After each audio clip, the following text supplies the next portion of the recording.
Hello everyone, আমি আনাফ Shahriar Asif. Welcome to genius prep academy. আজকে হচ্ছে আমরা একটা ইন্টারেস্টিং টপিক নিয়ে কথা বলবো। আমাদের আগের ক্লাসে আগের বেশ কয়েকটা ক্লাসে আমরা খুবই খুবই গুরুত্বপূর্ণ বেশ কয়েকটা টপিক কাভার দিয়ে ফেলছি। একটা ছিল হচ্ছে রিকারশন, তারপর আমরা টাইম কমপ্লেক্সিটি কীভাবে ক্যালকুলেট করে সেটা দেখেছি, তারপর হচ্ছে আমরা সার্চিং সর্টিং এই ব্যাপারগুলো কিন্তু দেখে ফেলেছি। এখন আমাদের হচ্ছে আরও একটা ইন্টারেস্টিং জিনিস আমাদেরকে চিন্তা করতে হবে। সেটা হচ্ছে যে আমরা সোফার একটা জিনিস নিয়ে খুব ইন্টারেস্টেড ছিলাম, সেটা হচ্ছে টাইম, রাইট? যে টাইমটাকে আমাদের সামহাও মিনিমাইজ করার প্রয়োজন পড়তে পারে। সো এটা নিয়েই আমরা সবথেকে বেশি কনসার্ন ছিলাম। এখন আমাদের টাইমের সাথে সাথে কিন্তু আরও একটা জিনিস খুবই ইম্পর্ট্যান্ট, সেটা হচ্ছে কতটুকু মেমোরি নিয়ে আমরা কাজ করছি সেটা। সো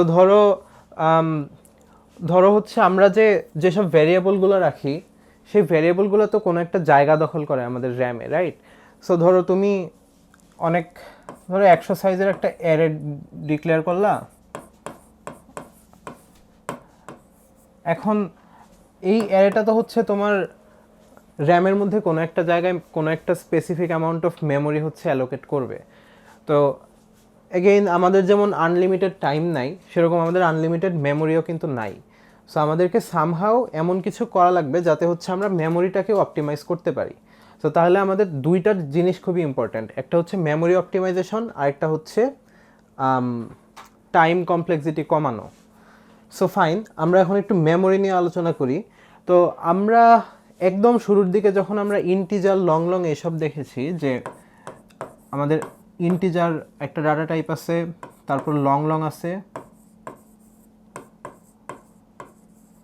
তারপর কি আছে, তারপর হচ্ছে ক্যারেক্টার আছে, স্ট্রিং টেকনিক্যালি ক্যারেক্টারের অ্যারে, সো ওটাকে আমরা আলাদাভাবে ডাটা টাইপ নিয়ে চিন্তা করব না। তারপর হচ্ছে বুলিয়ান আছে, এটসেট্রা। তো এখন এই প্রত্যেকটা জিনিস কিন্তু আলাদা আলাদা পরিমাণ মেমোরি হচ্ছে আমাদের র্যাম থেকে কিন্তু নিবে। ফর এক্সাম্পল ইন্টিজার নর্মালি হচ্ছে 32টা বিট নিবে,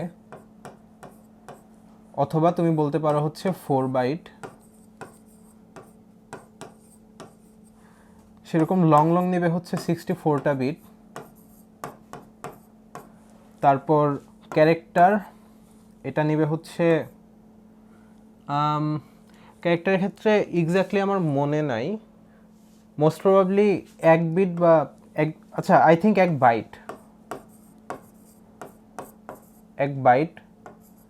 which is like 8 বিট। তারপর ধরো বুলিয়ান হচ্ছে 1 বিট নেয়, 1 বিট অথবা 1 বাইট এরকম কিছু একটা নেয়। সো দেখো, আমরা নর্মালি যখন ভ্যারিয়েবল ডিক্লেয়ার করি, যে ধরো একটা ইন্টিজার এ নিলাম বা লং লং এ নিলাম, ওইটা মাত্র 64টা বিট তোমার হচ্ছে নিবে। তো এখন আমাদের নর্মালি র্যামে তো অনেক মেমোরি থাকে, right? 4 GB RAM, 8 GB RAM, এগুলো তো খুবই কমন এখন। সো ওটা কিন্তু খুব বেশি ম্যাটার আমাদের কাছে করে না। সমস্যাটা হচ্ছে যখন আমরা অ্যারে ডিক্লেয়ার করি তখন। সো তুমি ধরো একটা অ্যারে ডিক্লেয়ার করলা, ধরো এরকম যে